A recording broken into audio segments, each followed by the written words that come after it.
What you're about to see is a matter of human record. Explain it? We cannot. Disprove it? We cannot. We simply invite you to explore with us the amazing world of the unknown, to take that one step beyond.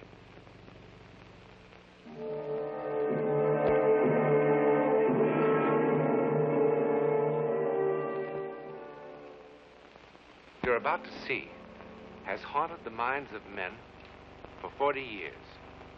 A miracle or a soldier's fable? You decide. At 22:30 hours on the night of November the 14th, 1915, something happened in the war-darkened skies over Europe.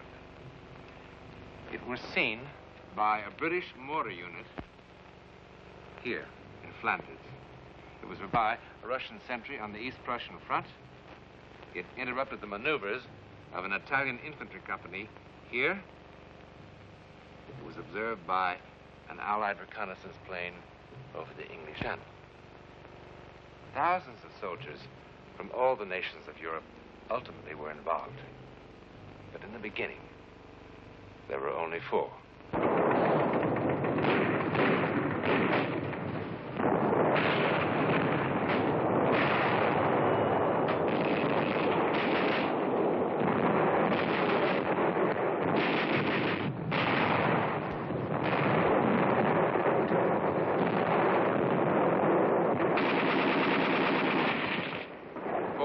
Soldiers, an unimportant patrol on a trivial mission, set out on this gloomy November night in 1915 to attack a minor mortar position, kill a few enemy soldiers, and return to its lines. Indeed, a modest beginning for what is now just seconds away.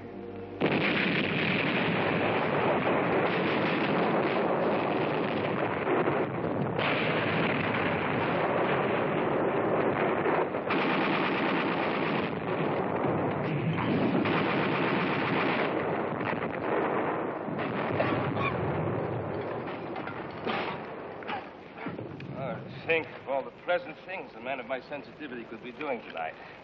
Watching the ballet, playing the piano, enjoying vintage wines. A night like this is good for only 2 things: picking pockets or making love. And on your feet.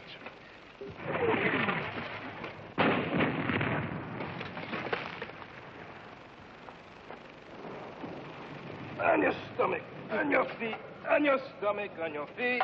Oh, what an unpleasant war. Those flares, do they mean they've seen us? Probably. What will happen? If they kill enough of us, the next ration of schnapps.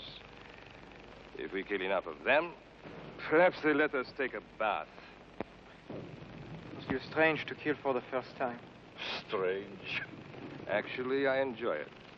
Each time I kill, I think there's one less push between me and those lovely bottles of wine gathering dust in my cellar. When's that blasted thing going to fall?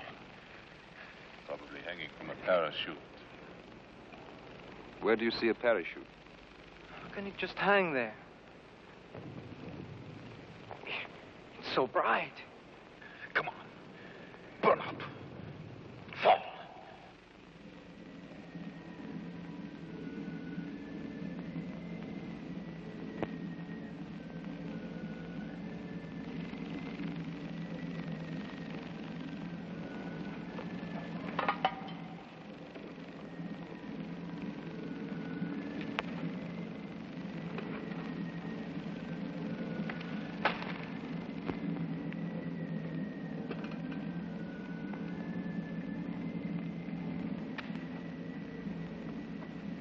Get down, you fool.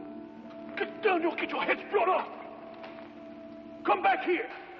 Come back, pick up your guns. Come back here. What are you running from? It is only a dirty bush. Think it is just a flare.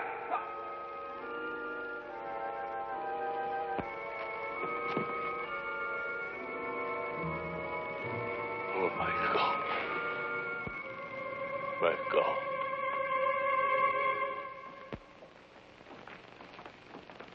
On your feet. On your feet, you up. At ease, as you... No need for formality. I'm Captain Tremaine of the Adjutant General's office. I've been appointed to defend you at your court-martial tomorrow. Tomorrow? What's the big hurry? It's the cooks they should court. They're poisoning the whole army. I don't know why they chose me.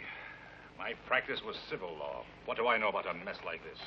It's reassuring to know that our defense is in such good hands. But there's not much of a defense, soldier. Obvious what happened. The charges say it all. Cowardice in the face of the enemy. Cowardice! It wasn't that at all. Quiet. Show respect. But I wasn't afraid. I mean, I was at first, but it wasn't that. Do you know who the prosecutor is? Major Lamar of the High Command, that's all. I've just been a captain for the last 2.5 weeks. I don't suppose the captain would be demoted if he should lose his case. Oh, don't worry about that. He'll lose all right. It's bang, bang, bang for us. Well, how can I win? It's all here in black and white. At a time when the Boche are defeating us everywhere, Lamar will eat me up alive. Well, I'll do the best I can. But you'll have to be absolutely honest with me. No need to hold back anything. Sergeant Vai, look at this record. I just don't understand it. The Croix de Guerre. What happened? How could a brave man like you run from the enemy? Ask the others. I'm asking you.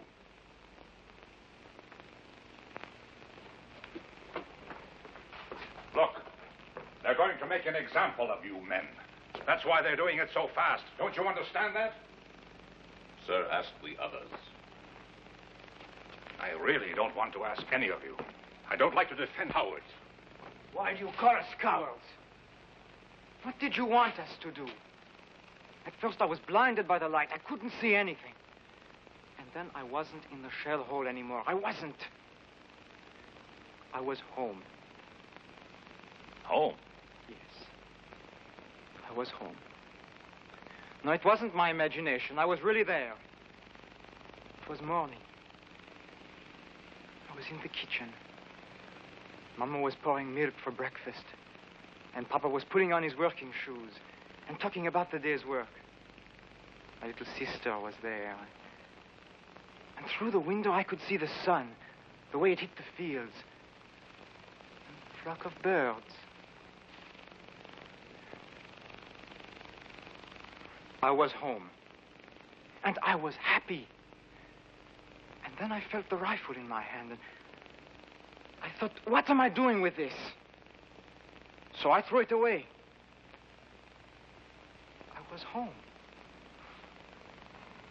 In the middle of the battle, a light blinds him, and then he's at home. Has a doctor examined this boy lately? Look, why don't you let us alone? Did we ask for you? No, and I didn't ask for you. All right, then, goodbye. There is no way to speak to an officer. Get him out of here! Pauline, shut up or I'll bat your head in. You want to know where I was? Well, listen to this, Captain Fancy Pants. Let me tell you where I was. I was on the deck of the Montez. A rusty little freighter carrying pig iron from South America to Marseille. Flopped on the forward deck, just taking it easy. I never felt like that in my whole life. I was free. I could breathe. There was nobody in the world that I wanted to punch in the mouth. I wanted to stay like that for 100 years. A part of everything. Everything. Tell me I wasn't on that boat. And I'll make you eat all those pencils.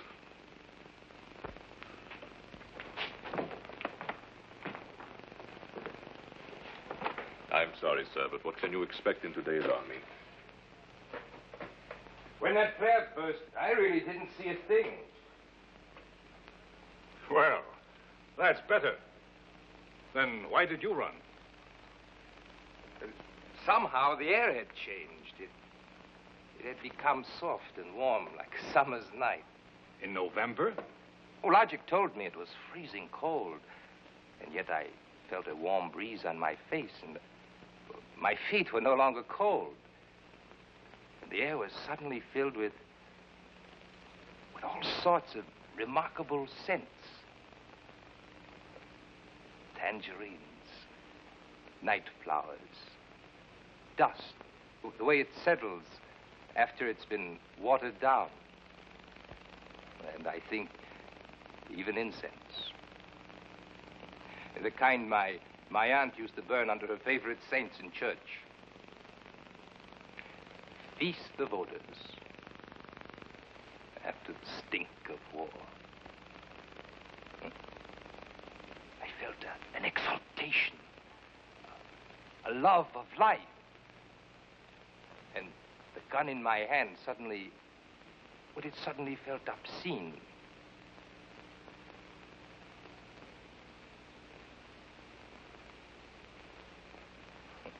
Obscene.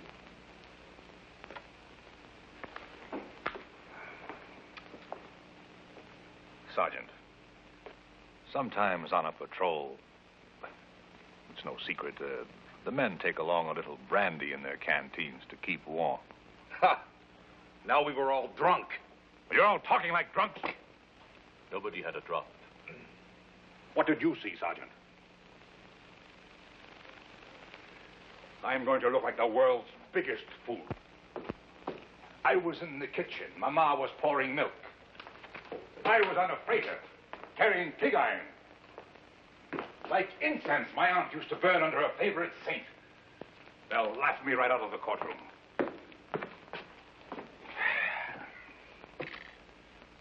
All right, let's begin again. You from the testimony of your men, Sergeant. Let me see. Ah, yes. It wasn't what I saw or smelled, but what I heard. The light could have come from many things, but not the singing. I don't know what they were singing, but it sounded holy, and it was beautiful.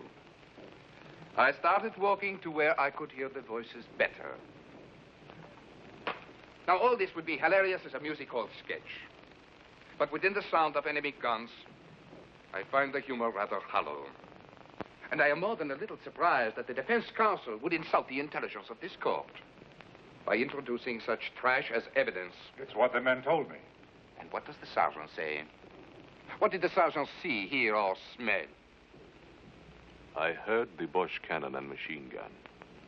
I smelled... well, there was a dead body in the shell hole. I saw a flare that lasted a long time. Have you seen no other flares that lasted a long time? Not like this one. Maybe it was a new Bosch invention. It stayed there for I don't know how long. It was cloudy, and the flare cast shadows against the clouds. Well, at last we're beginning to hear some sense. You and your men were frightened by shadows and you ran. Is it correct? Yes, I suppose so, sir. Well, we should thank the sergeant for putting an end to all this nonsense once and for all. You're excused. Thank you, sir. One moment. The defense counsel has already questioned the witness. Just one more question, sir. You agree with Major Lamar that you and your men ran from the enemy? Well, sir, there was this shadow. You saw the shadow and you and your men ran. That's what you just said, correct? Yes, sir. Then I charge you with perjury. What else could it have been but a shadow? I am referring to this. On the direct examination, you said, here we are, we walked back to our lines. That's right. What's right? Walked or ran? If I may say so, the distinction is a small one.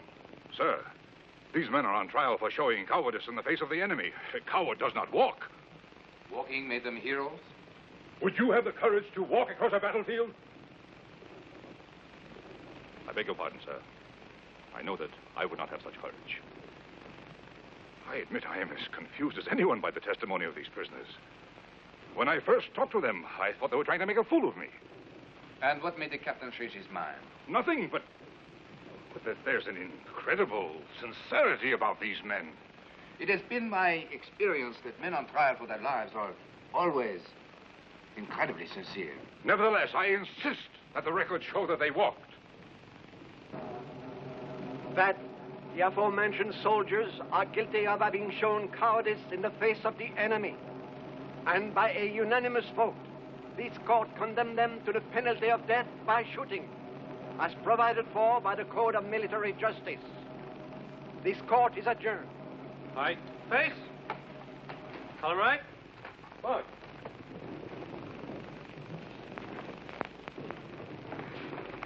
Cheer up, Captain. You did a good job. better than they deserved. Are you sure that's all it was, sir? All what was? I mean what the sergeant said, that the shadow was caused by a flare. Of course. The rest is rubbish. Be sensible. What else could it have been?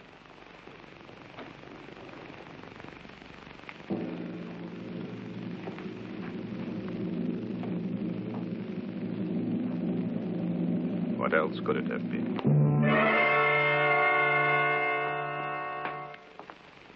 Good morning. Is it? It's difficult for us to tell down here. I'm going to see the commanding general and try to get a stay of execution. You don't sound hopeful. I'll do my best. I think you will. And that's most curious. Why? I'm a lawyer, that's why. When you first came down here, you wanted to spit in our eye. But in the courtroom, and now. And don't tell me you actually believe our outrageous stories. I don't know what I believe. Anyhow, while I'm in town, I could mail your letters if you wish. When do they get rid of us?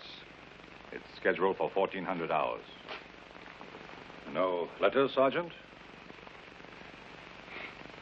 After 18 years in the Army, I've nobody to write to, sir. Sergeant,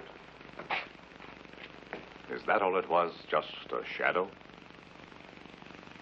If I told them I saw Noah's Ark passing by, would that have saved us?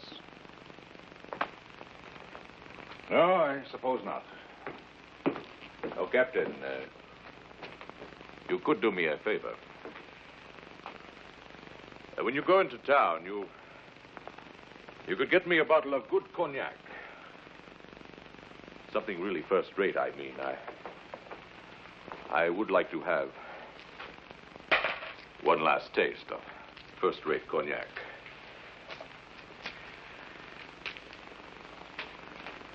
Of course. It wasn't the shadow. And I don't imagine things. I'm as hard-headed as an ox. What I saw, I saw. When I looked up, the flare was still burning bright. And there, as big as the sky itself, was the face of the first man I ever killed. He was an Algerian, maybe even younger than me. And if I didn't cut his throat, he was going to cut mine. Then he was dead. His eyes were staring up at me. That's what I saw. That Algerian kid. And you know how he looked? And if he was saying, "It's all right, my friend. It wasn't your fault."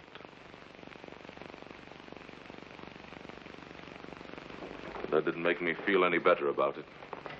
For there I was again with a gun in my hand and a belt of grenades around my neck. And if it wasn't my fault that Algerian kid was dead,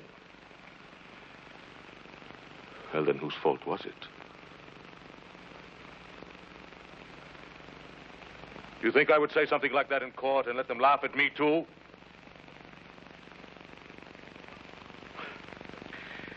But if you were to get that cognac, well, I can still drink it, you. Better hurry, sir.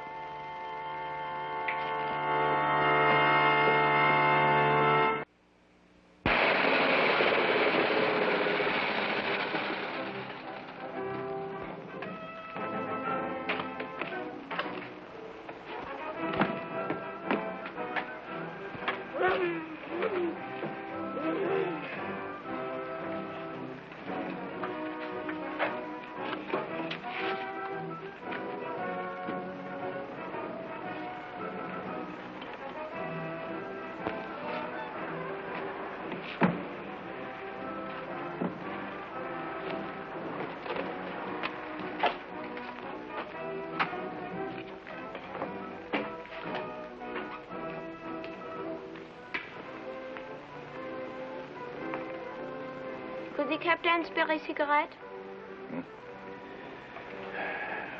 Take them all. Thank you, sir. Oh, thank you. My grandfather will be so happy. You see, we are all that's left of a family of 7. I'd like to return the captain's kindness. That's all right. Would the captain like a sack of white flour? At a reasonable price. No thanks. Or fresh butter or eggs? May I be fine Polish ham? Does the captain need any potatoes? A gold watch, in perfect condition. Solid gold. Bite it. Not after 2. Can't be that late. 10 after 1. My grandfather thanks you for the cigarettes. Can you get me some cognac? But of course. It's got to be first class. First class cognac is expensive. Doesn't matter. I'm not bringing them anything else. Pardon? I've got to have it right away. Have to be back at the prison before 2 o'clock. Our house is at the edge of town. Get in. I'll direct you.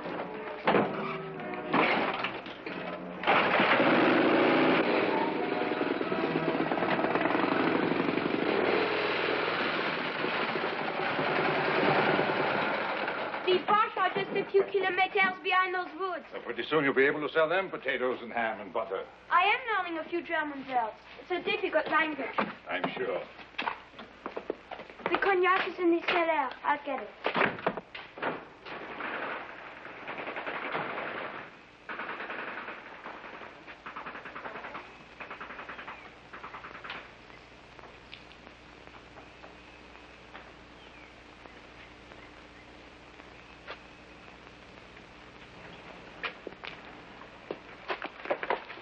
You do not need a gun.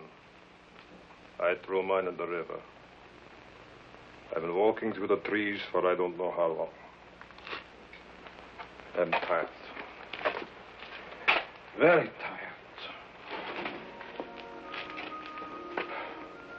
For me, the war's finished. Let someone else call ready, aim. And let someone else call fire. And let someone else watch 10 young soldiers of the fatherland fall dead on the parade grounds. What? Voting to cowards, says the field marshal. An example. Let someone else do it. What are you talking about? What if they were telling the truth? What? Cowards. They didn't look like cowards. What are you talking about? What if each one really did see something? See something? What? You wouldn't believe me. See something? What? Where? What? There will be no execution until further notice. I'll give you my reasons later. Yes, I sent you an official order. When were your men to be executed? Sometime late today. Operator. I want to talk to someone in the International Red Cross. Someone with authority to contact the German commander of this sector. Hurry. This is an emergency. Of everything that happened, perhaps the final miracle was the chance meeting of 2 enemy soldiers because a sergeant wanted a taste of cognac. Within 24 hours, similar reports were coming in from all over Europe. Actually, no one was ever sure of what happened in the sky that dark November night. Ours is one version of the story. There are many others. But the one fact to remember is that more than 1,000 men did see or sense something. In any event, it is a matter of public record that for a while, men could not kill each other. And in the end, if all else is false, that is miracle enough.